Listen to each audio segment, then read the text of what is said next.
Gopijana Vallabha Girivaradari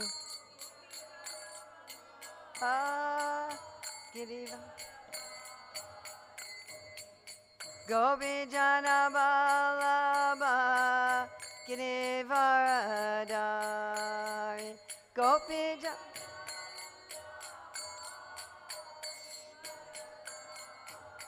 Yasodanandana Brajajana Ranjana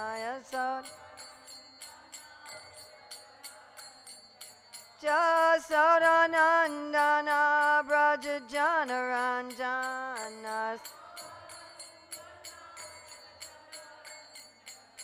Yamuna Tiravanachari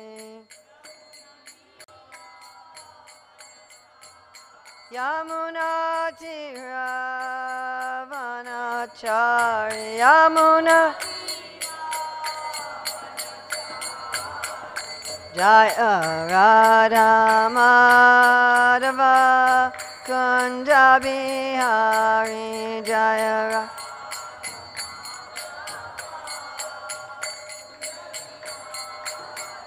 Jaya Radha Madhava Kunda Bihari Jaya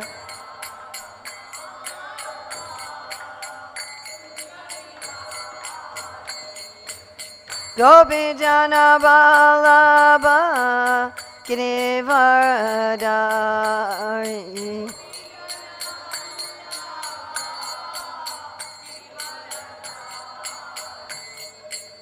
Gopijana Vallabha Girivaradari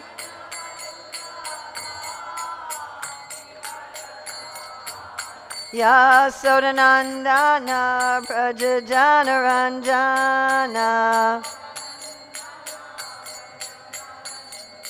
Yasodanandana Brajajana Ranjana Yamuna Tiravanachari Yamuna Tiravanachari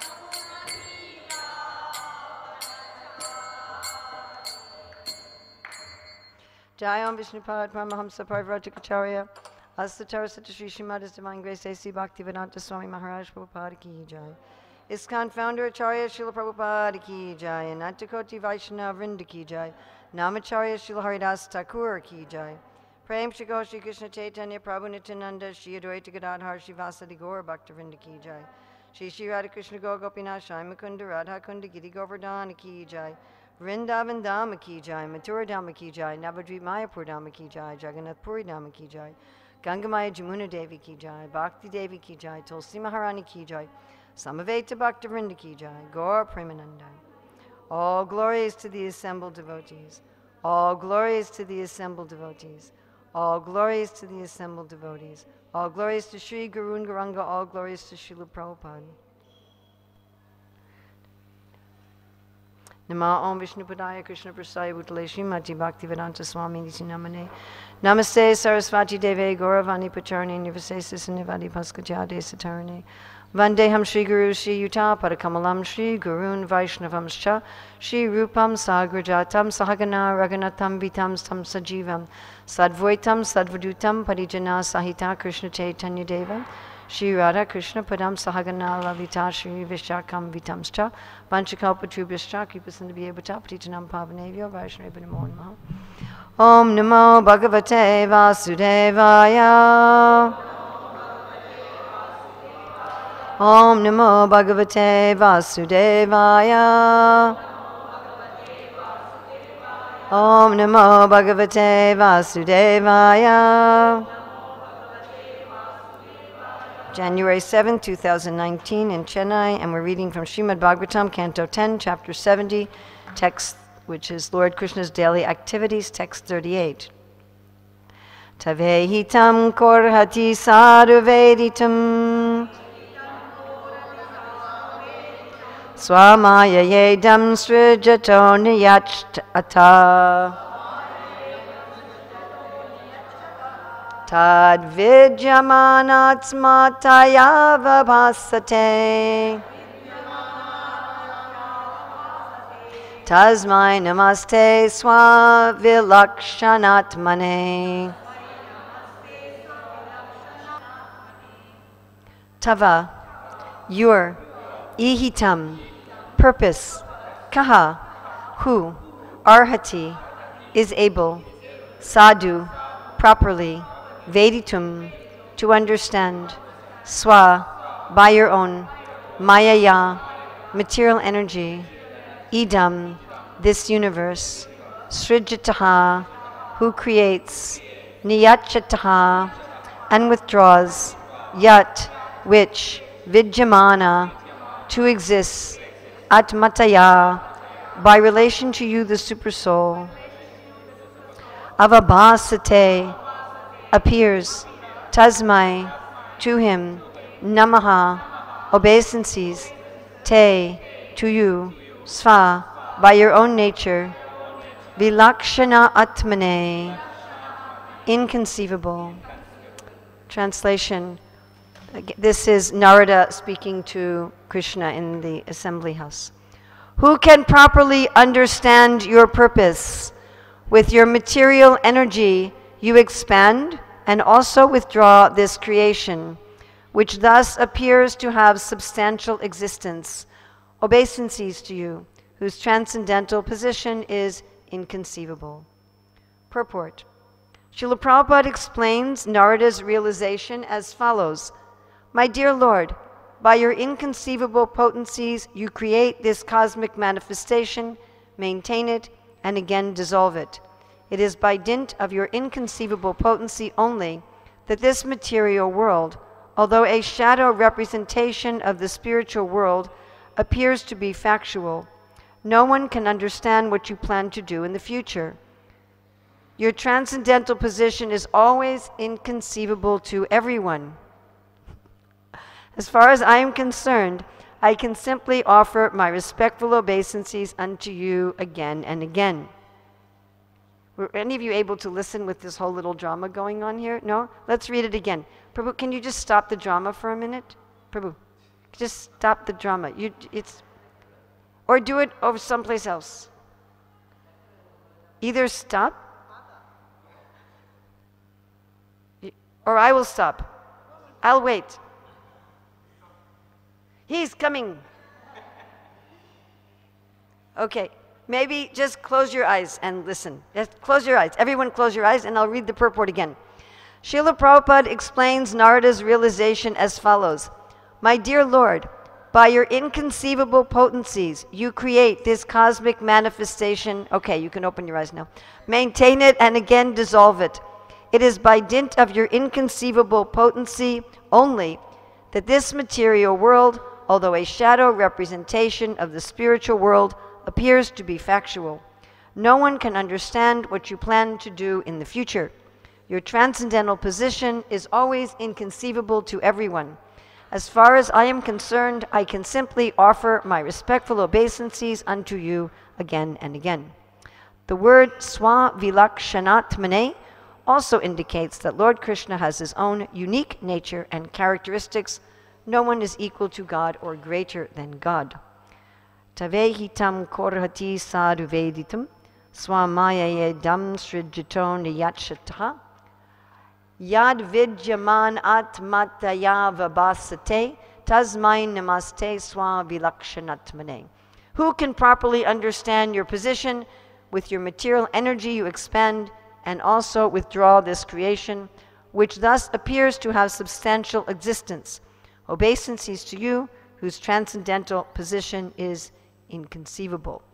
So here Narada is trying to understand the Lord, and he gives up. He's trying to understand, and then he stops, and he just says, Tasmai namaste. I offer my obeisances. Yeah, not possible. So you may ask, why is he trying to understand if it's not possible? We talked about this the other day also. how when I first time I met with Srila Prabhupada, I was telling you this the other day, yes? And he said you have to try to know God and love him. Yes, do you remember or not? Should I tell again? So we went to meet Prabhupada in his darshan room, and I was there with my husband and my father. And my father said, I am coming to the temple, but I have my own religion. I'm not a Krishna devotee. Later on he became, but anyway, that day he was not. He said, I have my own religion. Is that okay? Because you know, there are still temples in India where you can only enter if you're a Hindu. Right? Or like the Muslims in Mecca, you can only enter the city if you're a Muslim. Not just the holy place, the whole city. You have to be Muslim. So why do they do this? They don't want tourists. You understand? They don't want tourists. They want an atmosphere where it's very serious. That is the idea. So my father thought maybe he was being disrespectful to come to the temple when he didn't have the right mood. And Prabhupada said, no, there can be many religions. We were in Chicago. He said, just like many planes can be going to Chicago, he said, but they have to know they are going to Chicago. Otherwise, what is the meaning of many planes? So if there's many planes in the sky, but they don't know where they're going, huh? So many religions means they have to know where they're going. And Prabhupada said they have to want to know God and to love him. Because you cannot love somebody you do not know. Like in the old system of marriage, not only in India, but all over the world used to be, people would meet at wedding day. Right? Actually, one of my godbrothers and godsisters, when they went to get their legal marriage at the courthouse, they didn't know each other's legal names. They only knew the devotional names.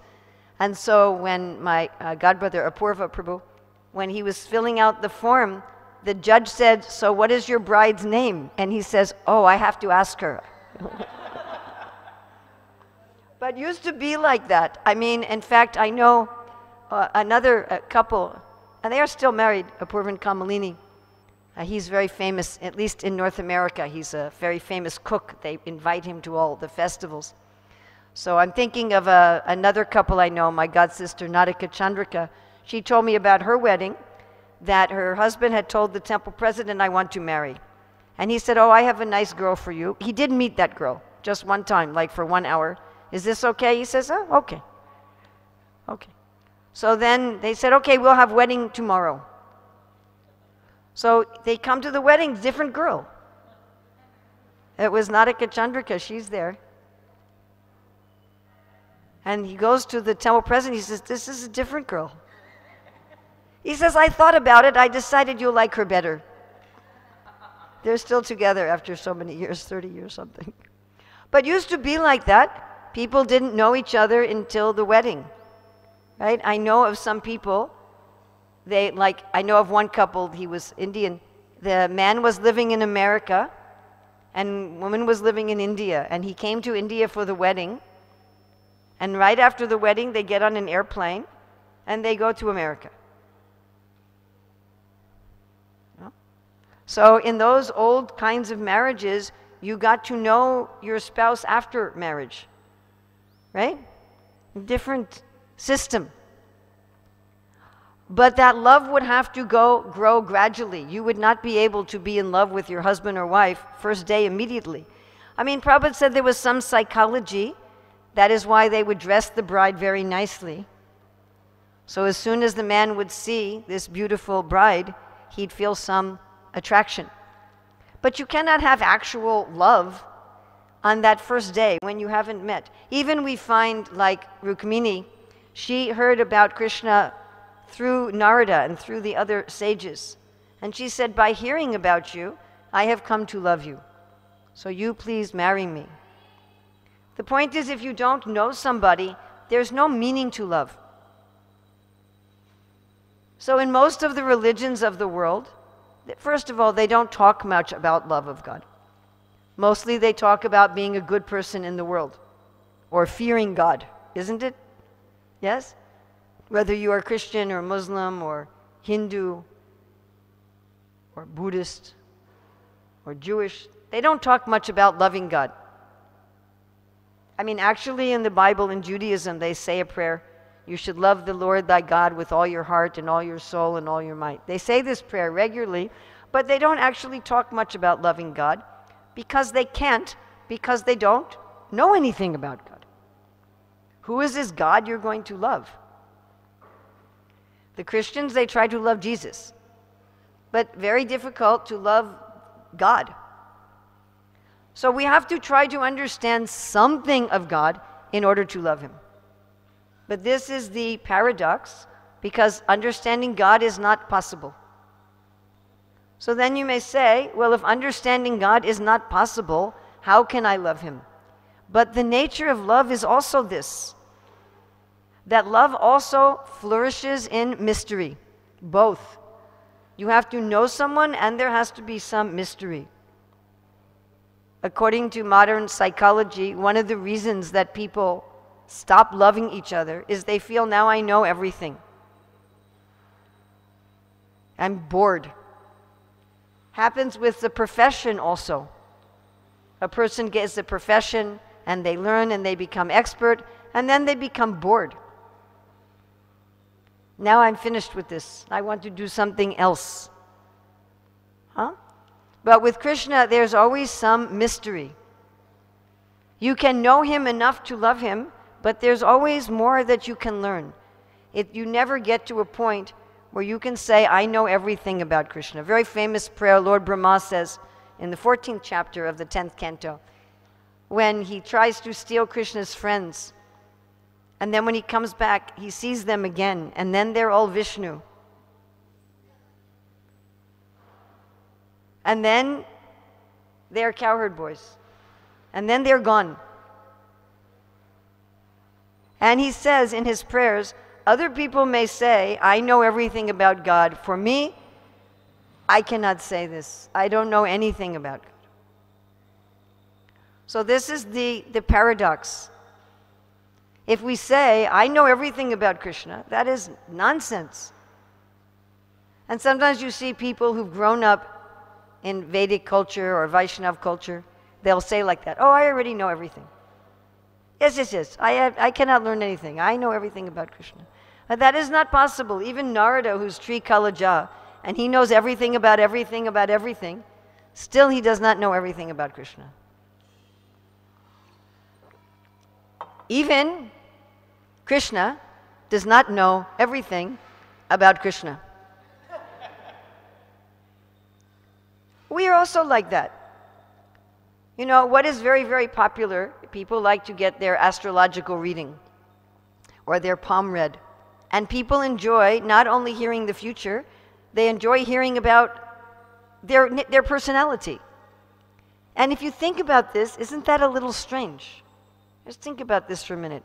I'm enjoying hearing from someone else about who I am. So I will go to some stranger who never met me, right? And they are looking at my astrological chart, and they are telling about me, and I'm very happy. But don't I know myself better than them? I should be telling them about me, not they telling me about me. But we enjoy. Very, very popular. Today on the internet, people like to take these quizzes, you know, what Disney character are you? What vegetable are you? People want to hear about themselves. And they want to learn more about themselves. Because we are also somewhat of a mystery to ourselves, isn't it? Can anyone say, I know myself perfectly? So Krishna is also like that. Therefore he comes as Chaitanya Mahaprabhu. Krishna is saying, I don't understand. I cannot taste my own sweetness. How do I taste? Says, only Radharani knows how I'm tasting. And what is she feeling? I don't know. And you think, Radha and Krishna, they're one in their identity, Krishna Das Kaviraj says. If they're one in their identity, Krishna knows what I'm feeling. How does he not know what Radharani is feeling? But he says, I do not know. What is her experience? And why does she love me so much? Sometimes we also wonder like that. Why does this person love me so much? So for that he comes as Chaitanya Mahaprabhu, and not that he comes one time as Chaitanya Mahaprabhu who says, okay, now I understand everything. finished. He's coming every day of Lord Brahma again as Chaitanya Mahaprabhu.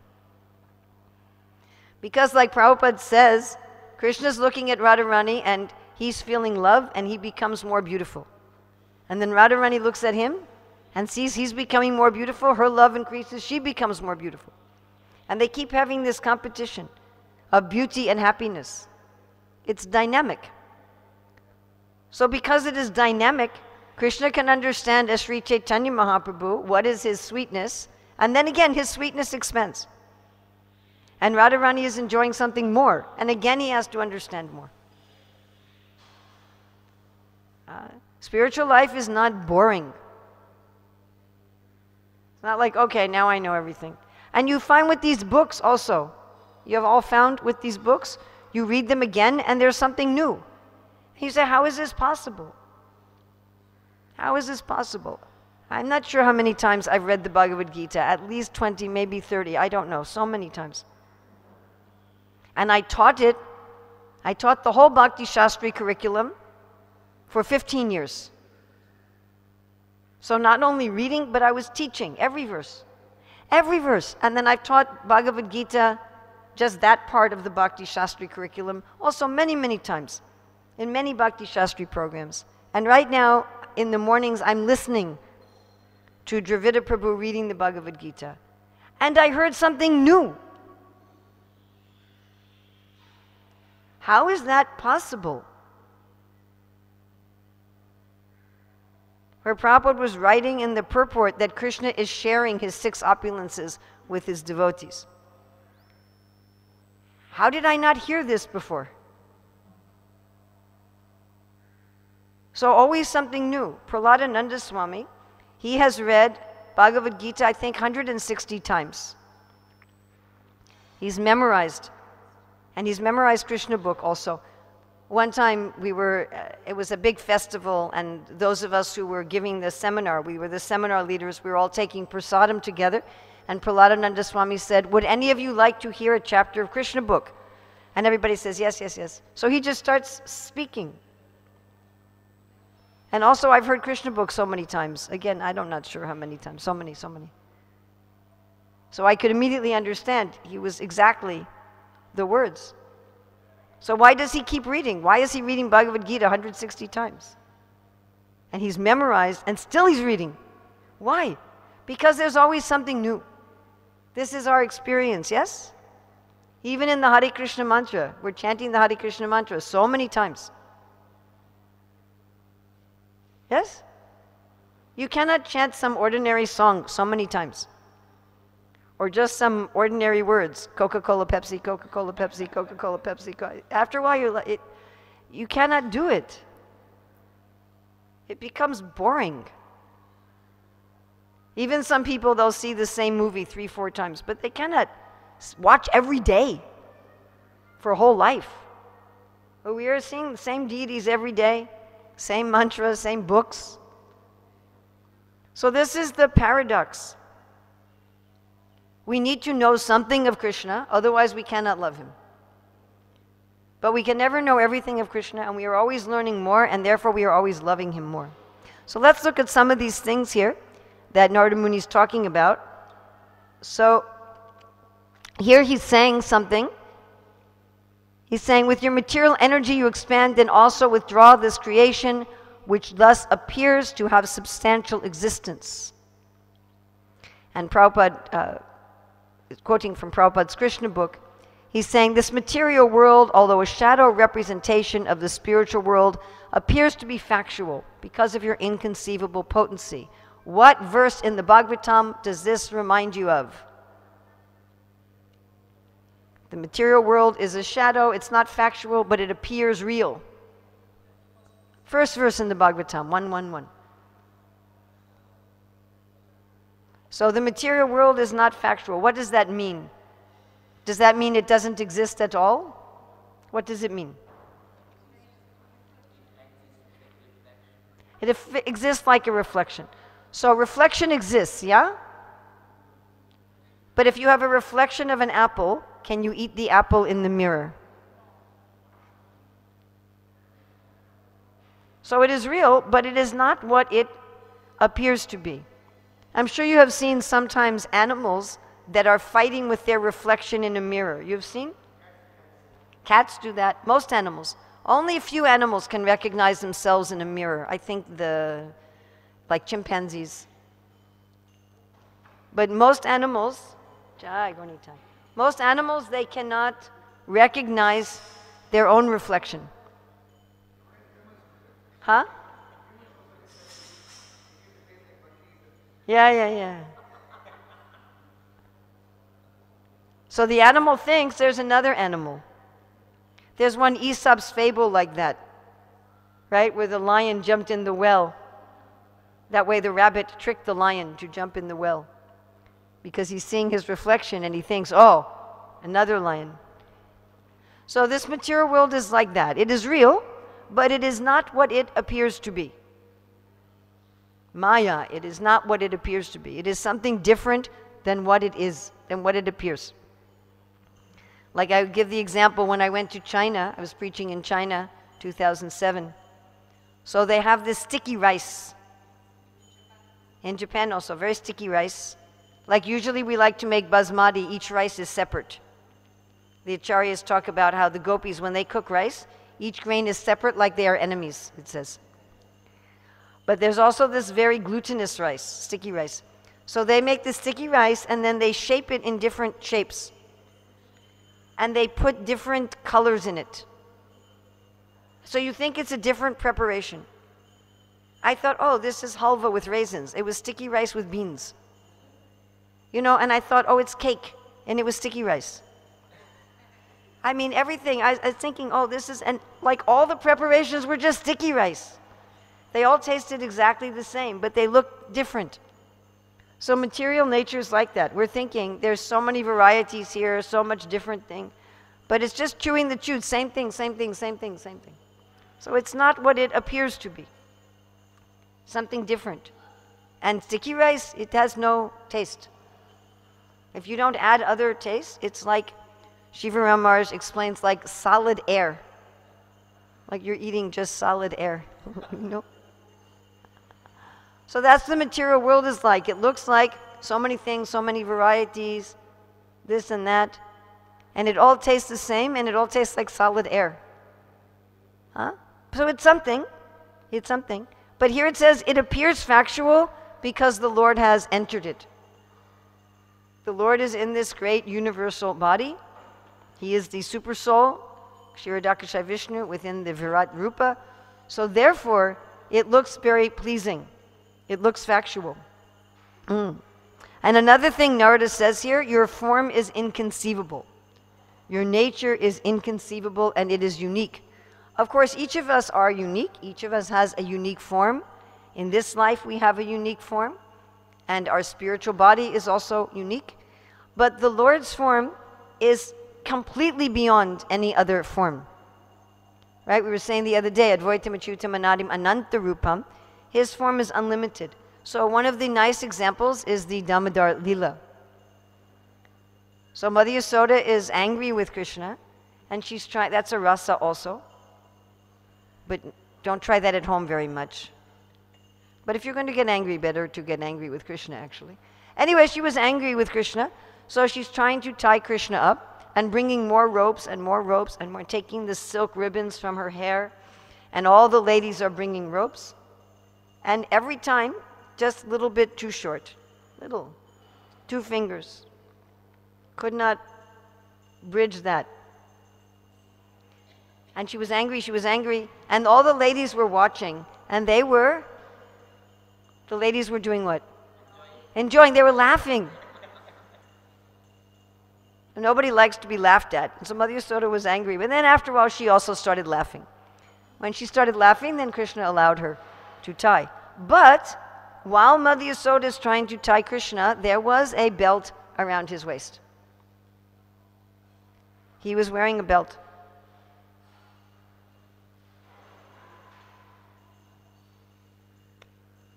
Example given by Lord Brahma, he said that when Mother Yasoda looked in Krishna's mouth, she saw the whole universe. And she saw also herself.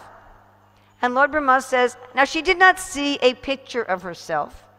She didn't see a video. She didn't see a reflection. She actually saw herself. And Lord Brahma says, how is this possible? She's outside, and she's seeing herself inside. And Lord Brahma said the same. He said, I am also seeing you outside, but I am inside your belly. He said, how I'm inside your belly, I am seeing you outside. Just like we have this verse in the Brahma Samhita, Ekopya Sorachaitam Jagadandakoti, Yachchakcharesha Savita. What is the rest of it? Ekopya Sorachaitam Jagadandakoti, Kotis Vasesha Vasudari Vibhuddhibhinam. That Brahma Nishkala Manant. No, that's the wrong one. The one that ends with Padamanu and Antarastam. What's the whole verse? Ekopya Sorachaitam Jagadandakoti, Yachchaktirasti Jagadanda Chaya Yadanta, Andantarasta Padamanu Chayantarastam. Good. Aha, Krishna was smashing my pride. Yesterday when we were singing Brahma Samhita, I was like, yes, I know the whole Brahma Samhita. And he says, you fool.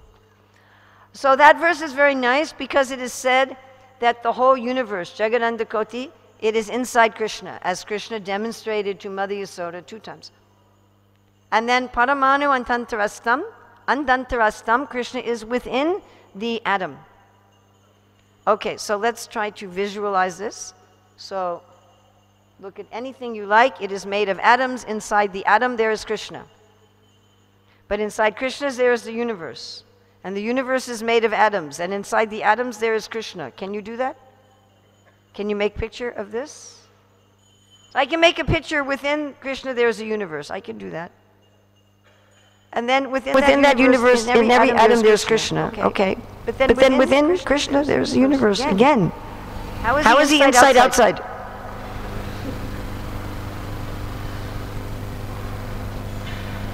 I have no idea. So how can we understand Krishna's form?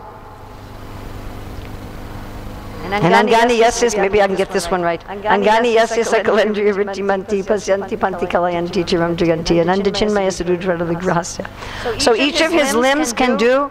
Right? Bhanu Maharaj was speaking about this the other day with Krishna's feet. How each of the Lord's limbs can do the function of all the other limbs. With our spiritual body, it's also like that. But so Krishna's form is inconceivable. He's the smallest, he's the biggest at the same time. Everything's in him.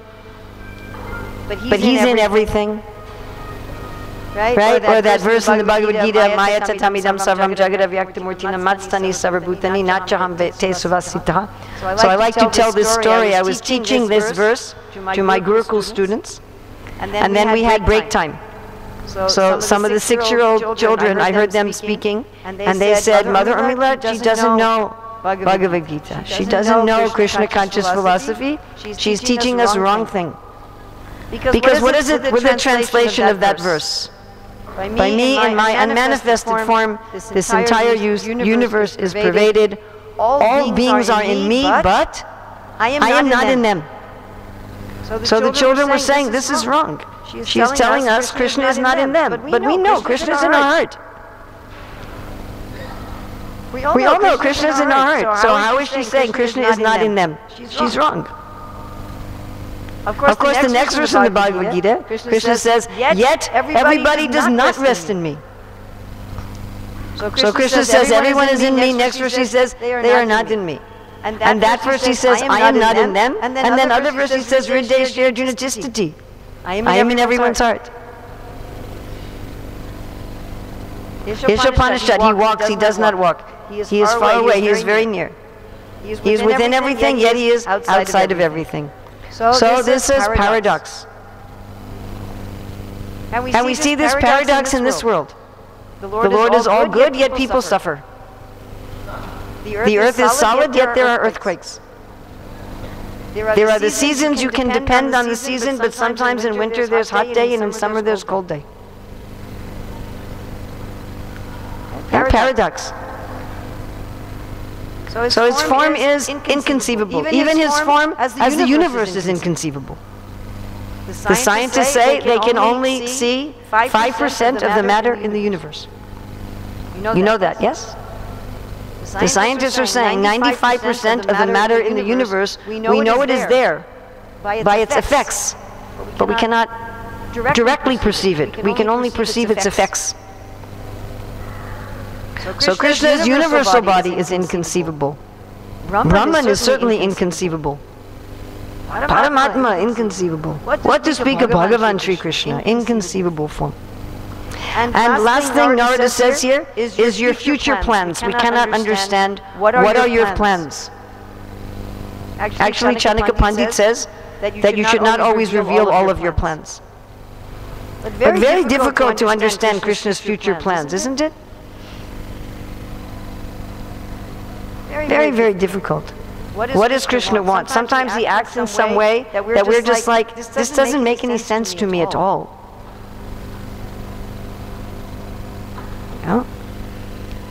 Just like we were talking the other day about Srila Prabhupada, how Prabhupada tried to save money and have a successful business, and then Krishna finished it, and Prabhupada came with nothing. So you think, at the time it seemed like, what is Krishna doing? Even Prabhupada was asking, Krishna, what are you doing? I made this business for preaching. Why are you smashing it? It was for you. Well, Prabhupada first started the League of Devotees in Jhansi. And Krishna took it away. We are very happy that Krishna took it away. Thank you, Krishna, for taking it away. And Prabhupada came to America. But why did Krishna take it away? At the time, it's like, what is your plans? Or the worst one to me was Prabhupada wrote by hand. He wrote by hand. Translation and purports of Bhagavad Gita, 1,000 handwritten pages. 1,000 handwritten pages. And somebody stole it. Who steals such a thing? Why would you steal somebody's 1,000 handwritten pages of commentary on Bhagavad Gita? I understand why you would steal money or jewelry, but a manuscript, I don't understand. And Prabhupada started again. Would you have done that? I wouldn't have done that. I would have said, I guess Krishna doesn't want me to translate the Bhagavad Gita. Who can understand his future plans? You know the story of Chaitanya Mahaprabhu? He was a little boy and he asked his mother, Mother, I want a garland to worship Ganga. And she said, I'm busy right now. I will get you in a minute. He says, no, I want it now. She said, you just wait 1 minute. Any of you who have children, you know this is very common. I want it now. No, you have to wait. You have to wait. I will get you. Don't worry. I want it now. And he broke everything in the house. He broke all the containers of the grains and the ghee, and he even broke the walls. He broke the whole house. And what? Including what he wanted, everything. Everything. And then he was tired and he lay down and went to sleep. And when he woke up and he saw the house was broken, said he felt a little embarrassed. And then Mother Sachi came to him and she said, this is your house. I'm keeping this house for you. So you can do what you like. You want to break it? It's yours to break. And we are not like that. When Krishna gives me something, it's not mine to break, by the way. My quota is mine to use in service, not to break. But Krishna, he can break. Of course, then he went and he got some gold and she repaired and purchased again. And she was asking everybody, where is Nimai getting this gold? But she could not understand, this is for you, why are you breaking? So sometimes in our life, it's like this also, yes? Yes? We do something for a service. And Krishna breaks it. We're like, what's your problem? This was for you. Why are you breaking? What are your future plans? Right? Krishna does things that seem sometimes very, very strange. We're like, what are your plans? After some time we can see. Some of them we will not see in this body, but after some time we'll understand, oh, that's why Krishna did this. I see. One thing in my life I did not understand for 15 years. After 15 years, I'm like, oh, that's why you did that thing. At the time, I thought, this is a terrible thing. So we cannot understand. What were the three things? Anybody remember? Narada Muni said 3 things we cannot understand. Okay, Krishna's future plans. And other 2? Krishna's, what aspect of Krishna? Can't understand Krishna. Especially his form. We cannot understand his form, and the other thing we cannot understand is, it was from 111. Yes. We cannot understand how the world is almost real, but not real. So these are the 3 things. We cannot understand how the world is real, but not real. It seems real. It seems real. But it's not real. How is it this is a flower, but it's not a flower? I am smelling, but I am not smelling. Krishna says, we think we are smelling, but we are doing nothing. Of course, this is a flower offered to Bhagavatam. It's a little different situation. But we cannot understand how it is real and not real. And we cannot understand Krishna's future plans and Krishna's form. So why are we reading the Bhagavatam? To try to understand how it is real and not real, and Krishna's plans and Krishna's form. Why are we trying to understand if we cannot understand?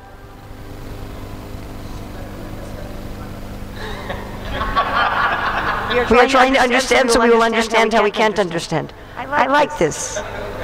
He should get a Burfi or something.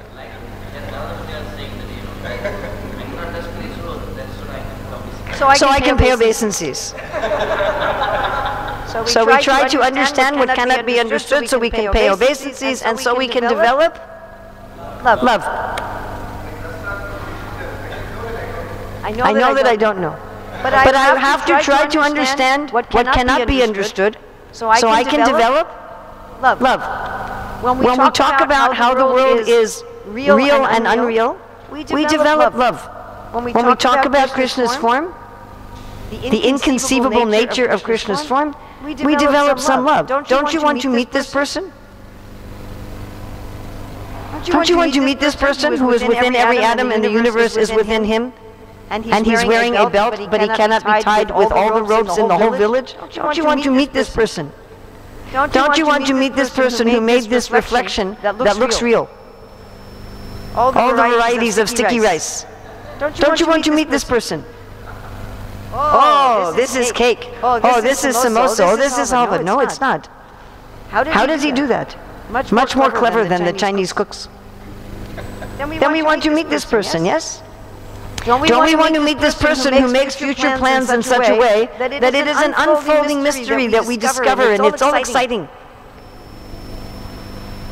The best Hollywood screenwriter, they cannot make this unfolding future plan. You know, they try to make some mystery, some book, some movie. Somebody is murdered, and it looks like the butler did it, but he really didn't. And your mind goes this way and that way and this way, and then it's some surprise. Yes?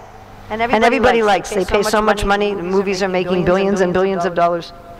But they cannot do as Krishna's unfolding plan. That Krishna's doing so. Why did that happen? Oh no, why did that happen? Oh, it's going over here. No, now it's going over there. Oh, now Krishna wants me this way, that way. Oh, that's the plan. Big surprise. So don't we want to meet that scriptwriter?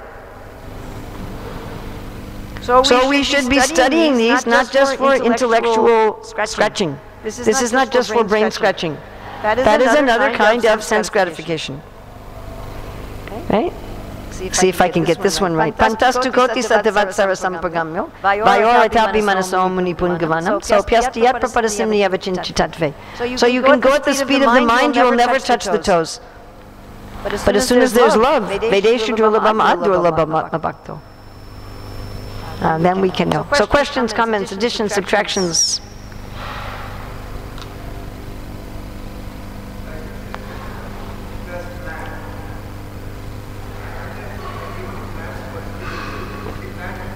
Devotees who was everybody think that whatever it does, oh, Krishna has a plan. South India, oh, let Krishna plan for my visit to temple, then I'll come. It's a common thing in South India. They always say that. Please come to the temple, read Bhagavad Gita. No, Krishna has not planned for me to read. When he plans, I'll read it. This is a common thing, people. What do they mean by this? What do they expect is going to happen? You are Krishna's representative and you are inviting them. You know, if Queen Elizabeth sent a representative to invite them, they would not say, oh, no, wait till the Queen arranges. They'd say, Queen is already arranging. When you see a movie or read a novel, when that novel writer comes to the city, people just go around, take autograph.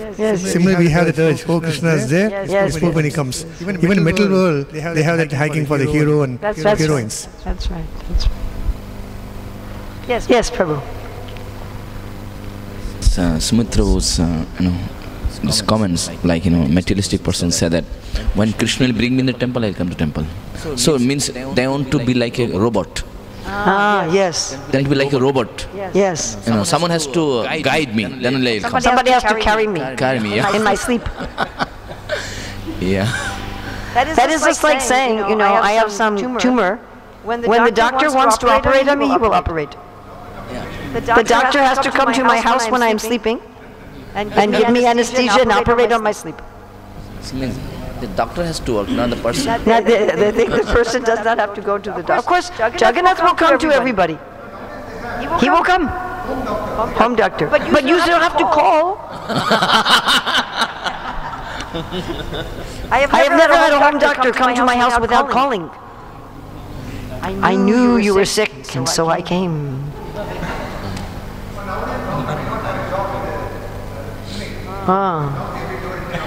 Knocking. But at least they knock and you have to answer.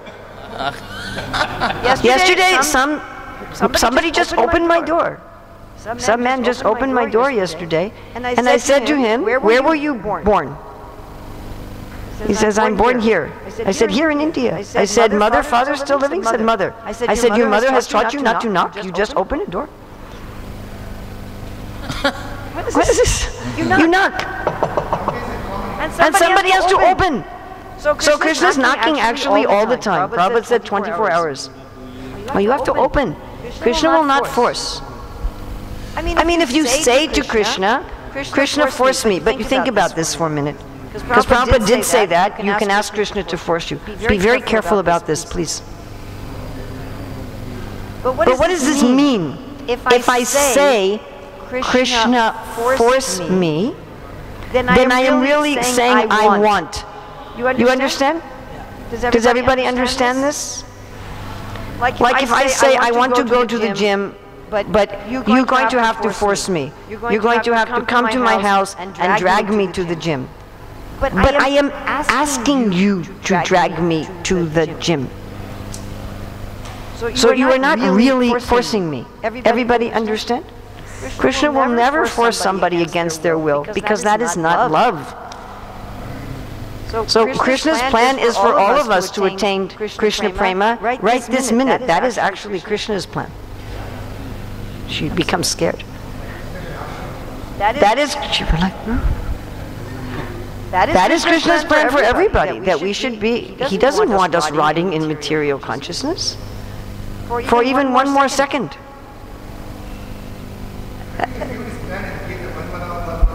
I think so, yeah. I think he has. I think so, yeah. I think he's already said, yeah. But then he says, you do what you like. Many years ago, I met one Indian gentleman. He told me, that's my favorite verse in Bhagavad Gita. I follow it every day, where Krishna says, now you do whatever you like. But it's up to us. Otherwise, it's not surrender. It's not love. Like Ravana was trying to force Sita to love him. That is not love. That's criminal. Yeah? Rape is criminal. That's not love.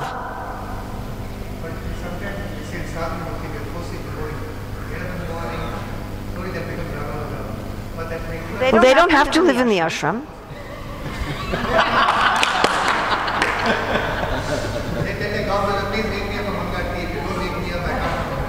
is not that you don't have to live in the ashram. That is the contract. They can leave. They can live outside and wake up at 6. Who is stopping them? So if you live here, you are saying, I want to get up at 4. That is the understanding. So that is not force. That is a condition. Yes. You know, if the man is fat and he says to his wife, I want to go on a diet, do not have any cake in the house, and you cook for me special food, and if she cooks for him, and then he says, why are you forcing me to eat this food?